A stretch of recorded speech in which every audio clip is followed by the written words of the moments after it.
अस्सलाम वालेकुम। आज हमारा है लेक्चर 8, जिसमें जी हमने पढ़नी है trend line third type strategy. ठीक है, पहले 7 लेक्चर जो थे वो बेसिक्स पे थे। आपको बताया कि मार्केट का ट्रेंड क्या होता है, सपोर्ट रेजिस्टेंस क्या होता है, कैंडल्स की कंफर्मेशन क्या होती है, फिर चार्ट की कंफर्मेशन क्या होती है, फिर एंट्री लेने के लिए हम फिबोनाची रिट्रेसमेंट का यूज़ करते हैं। देन हम अपना टेक प्रॉफिट और मार्केट से एग्जिट होने के लिए ट्रेंड लाइन बेस एक्सटेंशन का यूज़ करते हैं। ठीक है, अब हमारे पास उसके बाद हमने वॉल्यूम का देखा कि वॉल्यूम का यूज़ करते हुए कैसे हमने एंट्री लेनी है। ठीक है, अब जो है वो हमने बात करनी है स्ट्रेटजी की। ठीक है, बेसिकली जो है वो थर्ड टच जो ट्रेंड लाइन स्ट्रेटजी है वो बहुत ज़्यादा वर्क करती है। ठीक है, मैंने इस पे बैक टेस्टिंग की और इसका 90% रिजल्ट है। ठीक है, अब इसमें सबसे पहले रूल क्या है? सबसे पहला रूल ये है टाइम फ्रेम का। ठीक है, कि इस स्ट्रेटजी को आपने डे 1 के 4 घंटे की कैंडल और 1 घंटे के टाइम फ्रेम में यूज़ करना है। ठीक हो गया। दूसरा रूल क्या है? ट्रेंड की आइडेंटिफिकेशन करनी है कि आपने मार्केट का ट्रेंड देखना है। Market higher high higher low बनाते अप ट्रेंड में जा रही है या लोअर लो लोअर हाई बनाते डाउन ट्रेंड में आ रही है। मतलब जब भी आपने ट्रेंड लाइन ड्रॉ करनी है तो अगर हायर हाई हायर लो बनाते हैं, मार्केट अप ट्रेंड में जा रही हो तो आपने नीचे से ऊपर ड्रॉ करनी है, और अगर लोअर लो लोअर हाई बनाते हैं, मार्केट डाउन ट्रेंड में आ रही है तो आपने ऊपर से नीचे ड्रॉ करनी होती है। सेलिंग ट्रेंड लाइन हाईएस्ट से लोएस्ट पॉइंट तक मतलब ऊपर से नीचे की तरफ लगानी है, और बाइंग ट्रेंड लाइन लोएस्ट से हाईएस्ट पॉइंट तक मतलब नीचे से ऊपर की तरफ लगानी होती है। ठीक है, उसके बाद आपके पास थर्ड रूल आ जाता है कि third touch identification. Third touch को पहचानने के लिए स्विंग को भी काउंट कर सकते हैं। ठीक है, मतलब स्विंग काउंट होना चाहिए। ठीक है, और कैंडल की विक्स को भी हम काउंट कर सकते हैं। जब मार्केट ऊपर टच करके थोड़ा नीचे जाए और फिर दोबारा ऊपर जाकर टच करे तो हम उसे टच मानते हैं। ठीक है, मतलब ऊपर टच किया और फिर दोबारा नीचे आई है तो वो एक टच ही कहलाता है। ठीक हो गया। उसके बाद रूल आ जाता है हमारे पास एंट्री पॉइंट का, कि एंट्री हमने हमेशा थर्ड टच पर लेनी है। ठीक है, एंट्री से पहले हमने रिजेक्शन कैंडल या मोमेंटम कैंडल लाजमी देखनी है। ठीक है, अगर रिजेक्शन ना भी हो तो मोमेंटम कैंडल से हम एंट्री ले सकते हैं। ठीक है, लेकिन मोमेंटम कैंडल मस्ट है। अगर थर्ड टच पे आपको कोई कैंडलस्टिक पैटर्न मिलता है या मोमेंटम कैंडल मिलती है तो आप एंट्री ले सकते हैं। ठीक है, अगर ट्रेंड लाइन H4 या H1 पर लगाई है तो एंट्री के लिए हम छोटा टाइम फ्रेम यूज़ करेंगे। ठीक है, मतलब अगर हमने ट्रेंड लाइन ड्रॉ की है 4 घंटे के टाइम फ्रेम पे या घंटे के टाइम फ्रेम पे, तो हम अपनी एंट्री लेने के लिए M15 या M15 पे जाके M15 या M30 पे जाके वहाँ से एंट्री ले सकते हैं। ठीक है, कन्फर्मेशन के लिए वही रिजेक्शन या मोमेंटम कैंडल बननी है। ठीक है, तो हमने अपनी एंट्री लेनी है। ठीक है, स्टॉप लॉस हमारा ट्रेंड लाइन से ऊपर रखें, मतलब स्टॉप लॉस जो हमने ट्रेंड लाइन अगर सेल साइड की लगाई है तो ट्रेंड लाइन से ऊपर होना चाहिए हमारा स्टॉप लॉस, या फिर थर्ड टच का स्विंग जो बना है उससे 5 से 7 पिप्स ऊपर रखना है। ठीक है, और टेक प्रॉफिट हमारा का होता है, टेक प्रॉफिट कम से कम 1 रिस्क रिवॉर्ड रेशो 2 का होना चाहिए।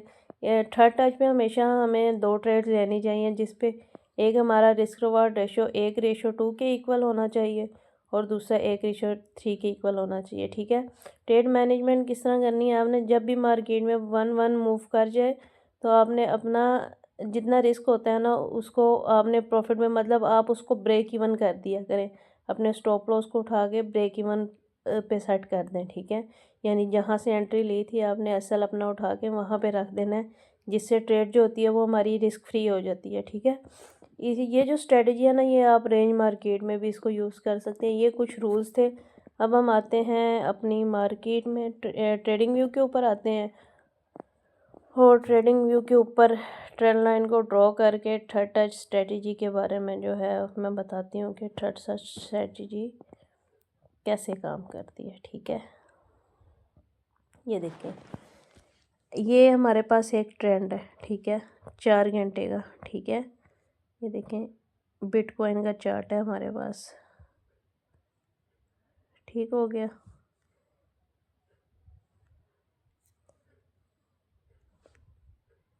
ये हमारे पास क्या है? बिटकॉइन का चार्ट है। ठीक है, ये हमारे पास डाउन ट्रेंड है, ठीक है। हमने अपनी ट्रेंड लाइन ड्रा करने के लिए ये पैरेलल चैनल का यूज़ करना है, ठीक है। ये हमारे पास फर्स्ट टच, ठीक है, ये एक स्विंग बन गया है। ये सेकंड टच और ये हमारे पास है थर्ड टच। ये देखें,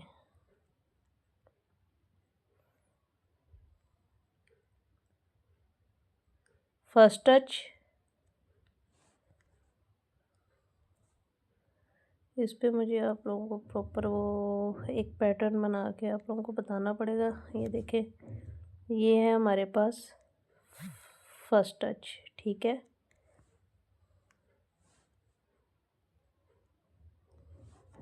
उसके बाद आ जाता है, ये हमारे पास आता है जी सेकंड टच, ठीक है। और उसके बाद ये हमारे पास है थर्ड टच। अब देखें, ये जब थर्ड टच बना है ना, तो यहाँ पे क्या बनी है, पिन बार बनी है, ठीक है। मतलब इन्वर्टेड हैमर बना है। जब भी हमारे पास इन्वर्टेड हैमर बनता है, इसका क्या मतलब है, इसको रिजेक्शन कैंडल भी कहते हैं कि मार्केट अप डाउन साइड पे मूव करने वाली है, ठीक है। तो यहाँ से हम अपनी शॉर्ट की एंट्री प्लान करेंगे। जब रिजेक्शन कैंडल मिली, हम अपना स्टॉप लॉस ट्रेंड लाइन से थोड़ा ऊपर, या हम इस जो कैंडल क्लोज हुई है इससे हम 10 पिप्स ऊपर रख लेंगे, ठीक है। और हमारा रिस्क रिवॉर्ड रेशो, आप अगर इसको देखें तो ये देख लें कि मार्केट ने आपको 1:6 की रेशो दे दी है। मतलब अगर आपने ट्रेड लगाई है $5 की, तो आपको $60 का प्रॉफिट होगा, ठीक है। मतलब ये है कहने का कि देखें मार्केट ने आपको कितने पिप्स दे दी हैं। ये देखें, अगर हम इनको मेजर करें तो मार्केट ने हमें यहाँ से लेके यहाँ तक, मार्केट ने हमें यहाँ से लेके यहाँ तक 4000 पिप्स दिए हैं, ठीक हो गया। ये हमारी थर्ड टच स्ट्रेटजी, ठीक है। हमने थर्ड टच पे एंट्री लेनी है। स्टॉप लॉस हमारा जो मैंने आपको बताया है, जो कैंडल क्लोज हुई है उससे ऊपर या ट्रेंड लाइन से ऊपर, ठीक है। और टेक प्रॉफिट 1:2 के इक्वल रख लें, 1:3 के इक्वल रख लें, ठीक है। अब अगर देखा जाए तो बाई की ट्रेंड लाइन में आपको ड्रा करके दिखाती हूँ कि बाई की ट्रेंड लाइन में कैसे आपने काम करना है, ठीक है। अच्छा जी, अब ये देखें, ये हमारे पास बाई का ट्रेंड है, ठीक है। बाई के ट्रेंड में हमने ट्रेंड लाइन ड्रा करनी होती है नीचे से ऊपर, ठीक है। ये फर्स्ट टच, ये सेकंड टच और ये थर्ड टच, ठीक हो गया। ये हमारे पास क्या है, फर्स्ट टच, सेकंड टच और थर्ड टच। ये हमारा आ गया जी फर्स्ट टच। उसके बाद आ गया जी ये हमारे पास सेकंड टच। और उसके बाद ये हमारे पास आ गया थर्ड टच। अब हमारे पास थर्ड टच पे हमें क्या, ड्रैगन फ्लाई डोजी मिल गई है, ठीक है। हमें क्या हुआ, थर्ड टच पे एक रिजेक्शन कैंडल बनी, मतलब ग्रीन कैंडल क्लोज हुई, ठीक है। मार्केट ने अपसाइड जाने की मूवमेंट दे दी। उसके बाद मार्केट में डोजी कैंडल बन गई, ठीक है। इससे हमें और ज़्यादा कंफर्मेशन मिल गई कि मार्केट अब अपसाइड जाने वाली है। हमने डोजी कैंडल के क्लोज होने के बाद यहाँ से अपनी एंट्री ली। स्टॉप लॉस हमारा इस कैंडल से नीचे, ट्रेंड लाइन से नीचे, और टेक प्रॉफिट हमारा, फिर आप ये देख सकते हैं कि मार्केट 1 रिस्क रिवॉर्ड रेशो 4 के इक्वल चली गई है, ठीक है। बल्कि उससे भी, ये देखें मार्केट ने अपना, ये देखें 1/16 की रेशो के मुताबिक जो है मार्केट थर्ड टच से गई है। मतलब ये थर्ड टच वाली स्ट्रेटजी इतना वर्क करती है, ठीक है। 4 घंटे के टाइम फ्रेम में 1 घंटे के टाइम फ्रेम में आप इसको करें, ठीक है। अगर आपको जिस टाइम फ्रेम में आप इसका एनालिसिस कर रहे हैं और आपको जो है वो समझ में नहीं आ रही, मतलब कि आपको अपनी एंट्री नहीं समझ, कोई कैंडलस्टिक पैटर्न नहीं मिल रहा, तो आप 15 मिनट के चार्ट में मूव कर जाएं, ठीक है।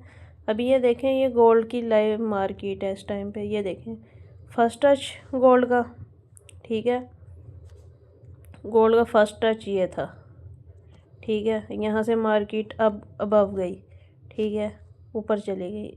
सेकंड जब मार्केट आई, मार्केट ने अपने दोबारा यहाँ से ऊपर चलेगी। और जब मार्केट थर्ड टच पे आई तो मार्केट मोमेंटम कैंडल बनाते, इनगल्फिंग कैंडल बनाते मार्केट क्या हुई, अप साइड पे मूव कर गई।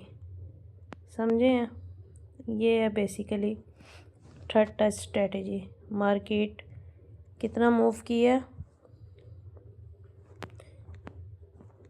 ये देखें, मार्केट की इस कैंडल पे हमारी क्लोजिंग पे एंट्री थी, यहाँ पे हमारा स्टॉप लॉस था, 30 पिप्स का स्टॉप लॉस बनता था। और हमारा रिस्क रिवॉर्ड रेशो ये देख लें, 1:2 का इजीली हमें उसने टारगेट दे दिया, ठीक है।